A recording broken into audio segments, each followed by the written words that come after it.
Good morning, Standard 5. Today in my session, I'll be teaching you a poem.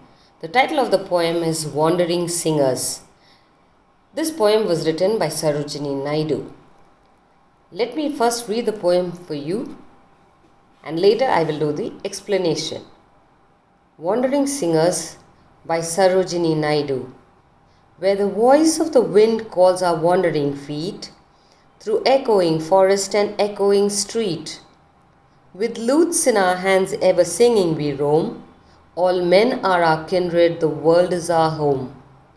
Our lays are of cities whose lustre is shed, the laughter and beauty of women long dead, the sword of old battles, the crown of old kings, and happy and simple and sorrowful things. What hope shall we gather, what dreams shall we sow? Where the wind calls our wandering footsteps we go. No love bids us tarry, no joy bids us wait. The voice of the wind is the voice of our fate. Now, Sarojini Naidu, this poet, is an Indian poet who was born in the year 1879 and had played an active role in getting independence or in the freedom struggle for our country.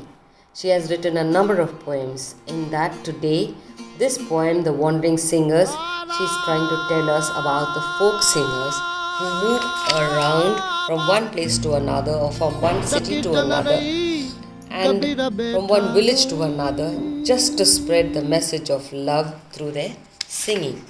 Let me explain this poem to you. Where the voice of the wind calls our wandering feet through echoing forest and echoing street. With lutes in our hands ever singing we roam, all men are our kindred, the world is our home. Now when she says, where the voice of the wind calls our wandering feet, it means whichever side the wind blows. These folk singers just move. They don't have they just make a decision on the spot. They do not have a decision to be made earlier. Whichever side the wind blows, or wherever they are called or known for their singing, or wherever they feel that it is necessary to spread the message, there their feet moves through echoing forest and echoing street. So they mean to say, let it be anywhere. It will be through the forest, may it be through the streets. They are ready to go anywhere to spread the message of love. With lutes in our hands ever singing we roam. So the folk singers, they have an instrument called the lute. A lute is a stringed instrument which you can see in the picture. It has strings on it. They are always carrying that lute in their hand and all the time singing and roaming and spreading the message of love. All men are our kindred, the world is our home. When he says all men are our kindred, he means to say the people around them at any time of the day is their family. It means to say that they don't have a family. The people they meet around them, the people that are listening to them is their family. The world is our home. He even tells us that he doesn't have any property or a home to live in.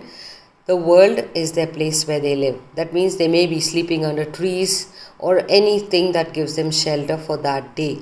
But then they don't settle down in one particular place. They keep roaming around.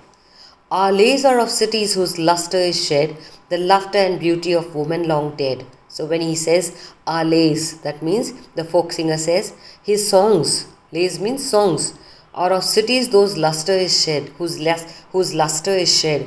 He says when he sings songs, he sings about cities which were glorious in the earlier times and now it is no longer famous or glorious or important now.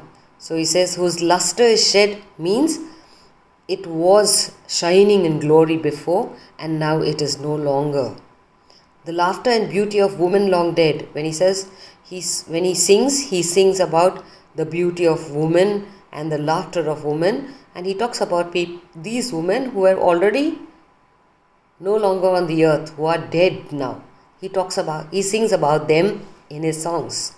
The sword of old battles, the crown of old kings, and happy and simple and sorrowful things. When he sings, he even sings about how the king used his sword and how the battles were fought, the old battles were fought, and how kings ruled in the earlier days.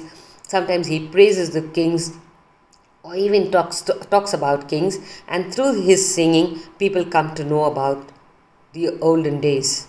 And sometimes you find that the songs that they sing are happy, and you can find that the lyrics that they put in are so simple, and sometimes you'll find these songs even sorrowful. It will have a sad ending. What hope shall we gather, what dream shall we sow, where the wind calls our wandering footsteps we go. So he says, we do not have any hope, we do not have any dreams for tomorrow, we do not have anybody to think about. We have to lead our life as it is. What he means to say is, they don't have a family, they don't have a property, they don't have wealth or riches that makes them stay back or makes them think about or think that what should be done with the wealth that they have. They don't have anything. They don't have dreams. They don't have hopes. They just want to carry the message of love to the people around. And so he says, wherever the wind calls us, our feet that keeps on wandering, it keeps on moving. No love bids us steady, no joy bids us wait. The voice of the wind is the voice of our fate. So he says, nobody we have that is waiting for us, or we do not have to go to a place where we can get joy.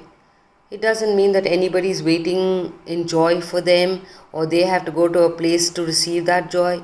They don't have anything like that.